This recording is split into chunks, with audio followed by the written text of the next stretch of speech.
Hi there, it's Mary Schiller, author and results coach of maryschiller.com, where business is fun. And it really is. I totally have a blast in my business, and that is something that I love to share with people. In addition to helping coaches and solopreneurs simplify everything so that you can make more of an impact and more income at the same time. As I am doing this Facebook Live, it's been 2 or 3 days since I made a post on my page that was called "For Coaches on the Verge of Quitting."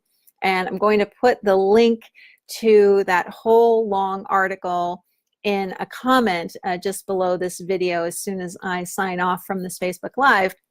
But I wanted to take a few minutes to chat with you about what I say in that multi-page article. And the reason why I felt compelled to write what I did, there were a lot of reasons actually, but I'm going to talk about one right now. And that is that some of the most amazing people that I have met in the past few years, I would say maybe the past 5 years and maybe even more like the past 2 to 3, but some of the most amazing people that I have encountered are coaches. They're people who want to take something that they have learned and share it with others in a very unique and personalized way. And, before 5 years ago, I had only encountered one coach before that, and she was nice, but she wasn't all that helpful to me. She's since kind of changed things that she does and now has become really, really successful. I think I was one of the first people that she worked with. And so it was an interesting experience to have. But I really didn't understand what coaching was about. And so as I have come into more and more contact with coaches over these last few years, I have just seen for myself, that it is a beautiful, beautiful way of helping people. It's very different from any other type of professional relationship that I have ever come across. Now that I'm a coach myself, I started as a life coach and gradually moved towards business coaching because I started to enjoy that more and more, and people were curious about how I got my coaching business off the ground. And so it's been really fun for me to make that move. But I have just seen how incredibly dedicated coaches are to the people that they serve and to the people that they want to serve. They are passionate, they are engaged, they're smart, they are just, I don't know, the superlatives. I could go on forever, I guess. But my point is that I really, really appreciate anyone and everyone who joins the coaching profession. Hi, Terry.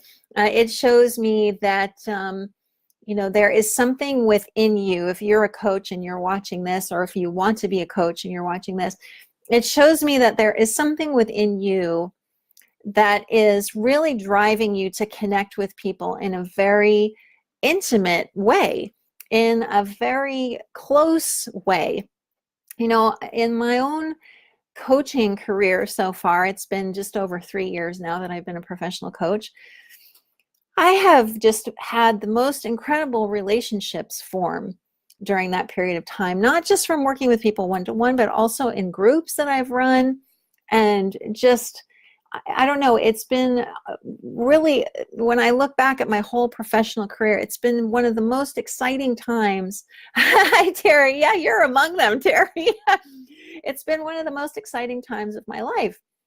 And a lot of that, I think, is because the people that have seemed to want to work with me have often been people who want to coach or who are coaching. And I just have so much respect for what coaches want to be achieving and what they want to be bringing into the world.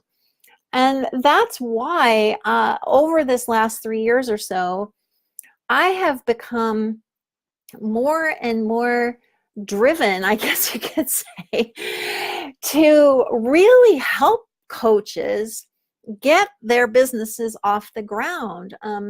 You know, a lot of coaches that I have spoken to, and I write about this in this piece that I'm referring to, which again, I'll put the link in a comment as soon as I hang up this live. But a lot of the coaches that I have spoken to and I have personally coached, you know, they have spent a lot of money on coach training. They've spent a lot of time trying to develop a business that actually earns them money. And they're just really frustrated because they're not getting anywhere. And I, you know, coming from a very different angle, I had no coach training. I had nobody telling me it was going to be hard to get a coaching business off the ground. I had nobody telling me, you know, what to charge in the beginning. So I picked numbers that in retrospect were actually fairly high for somebody who didn't have any professional training. And yet I was still able to get my business off the ground quite easily. And I feel like there's a lot of misinformation that is going through this coaching world. And there's a lot of coaches out there who are not really seeing the value that they are bringing to the table. In the piece that I'm referring to that I wrote called For Coaches on the Verge of Quitting, I talk about the fact that coaching is a luxury service. It's a luxury service. It is not something that can be duplicated by anyone. It can't be duplicated on a photocopier, you know? It can't, it is such a personalized service. Even if it's not done on a one-to-one basis, even if it's done in a group, it still demands an incredibly high level of perceptiveness, of connection, of skill, and lots of other things that I think many coaches don't recognize in themselves. They don't see what they're actually bringing to this relationship. Hi, Terry, what if you're not clear what it is you want to do? Do you mean in terms of like, are you thinking you want to coach people, but you're not sure how or in what kind of niche? Or yeah, just get a little more specific and then I'm happy to answer. I think that anyone who is considering, maybe this will help Terry, anybody who is considering offering any type of service that is really customized and really personalized needs to look at what that value really is in terms of how you price things and how you position yourself. I mean, oh, coaching, not sure about it. Yeah, I think that, you know, in my view, Terry, and anybody else who's watching this, I think that coaching can mean a lot of different things and can look like a lot of different things. The common denominator, though, is that it is not a cookie cutter. It's not a cookie cutter type of business. And it's not something that we should devalue. I think it's something that needs to be seen as incredibly valuable. Whether you're working with people one-to-one or in a group, or you've put together some kind of program where you maybe offer some support along the way.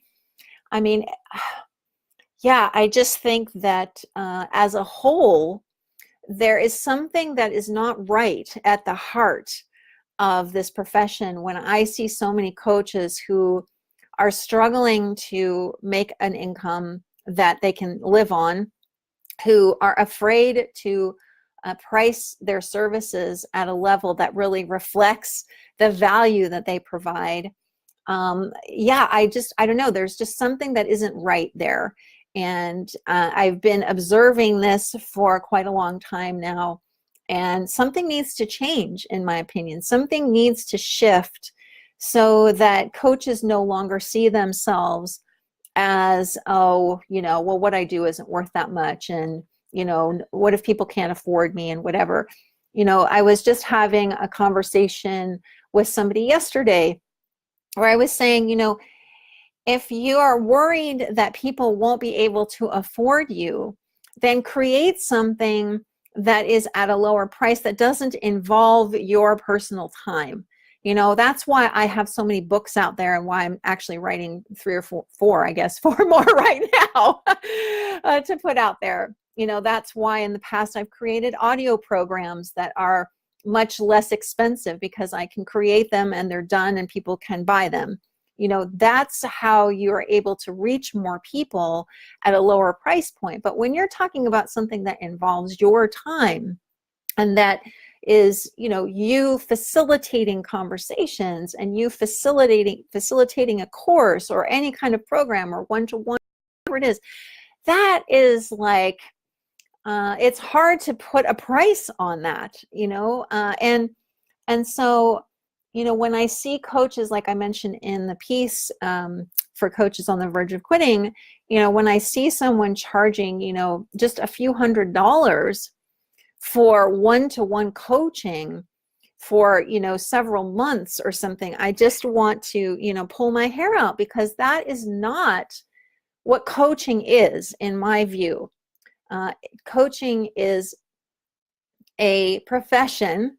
It's a real profession, and it is providing a luxury service, period.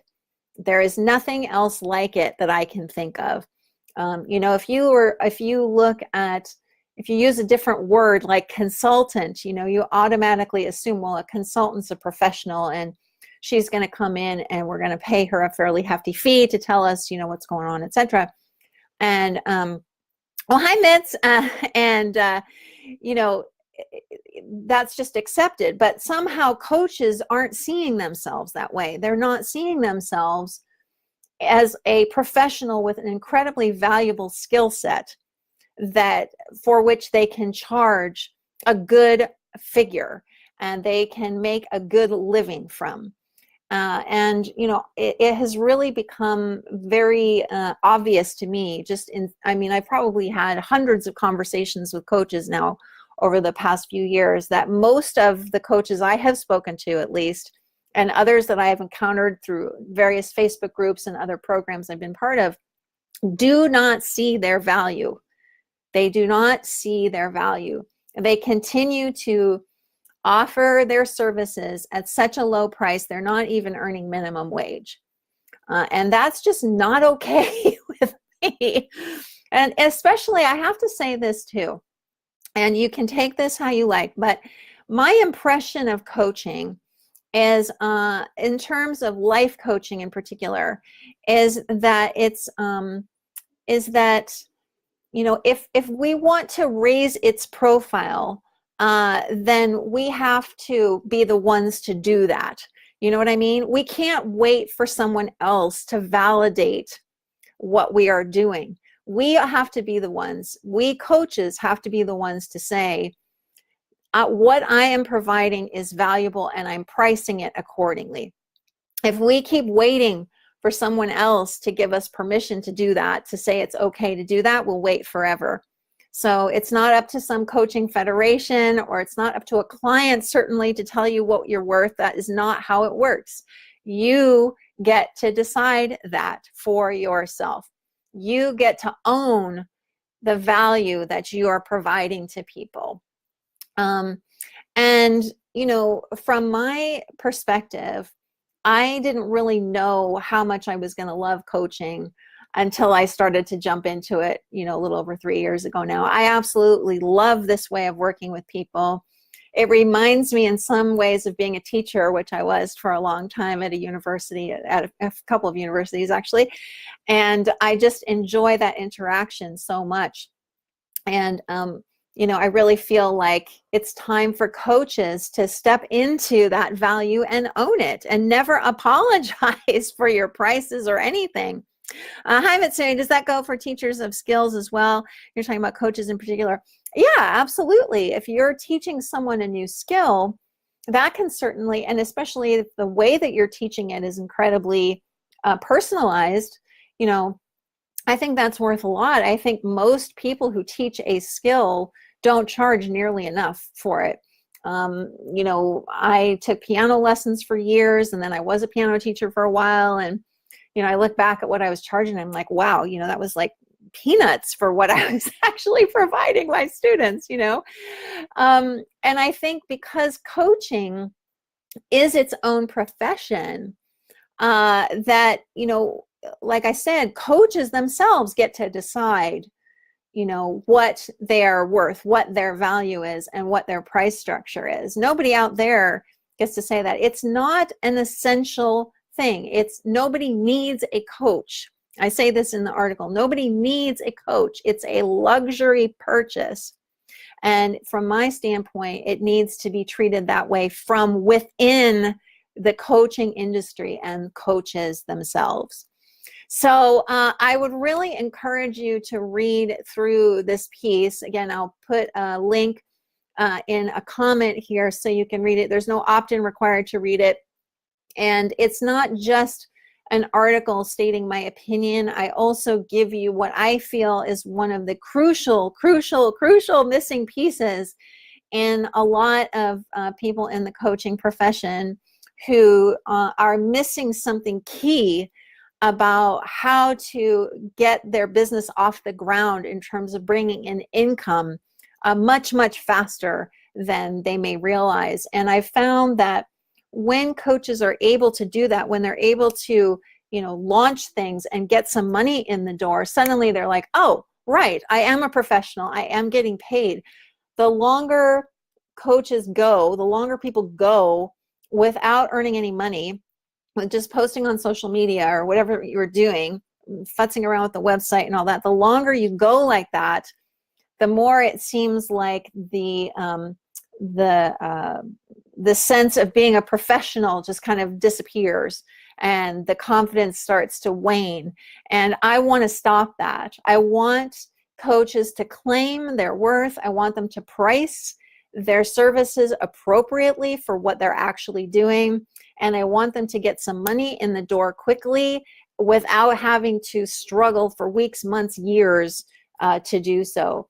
So that's a big focus of mine. And I really thank you so much for being here live with me. I really appreciate that. If you're watching this on the replay, I'd love to hear your comments. I will look back here, of course, and I'll post that link right now. And I hope you're having a wonderful week wherever you are in the world. I'm about to run some errands here in Paris, even though it's raining. Got to go out there anyway, so bring an umbrella and I'll look at all the people sitting in the cafes under the awnings as I'm trudging through the rain. So thanks again for being here. I'd love to hear your thoughts and comments on what I've said, and I love you all so much. Thank you for being here. Bye for now.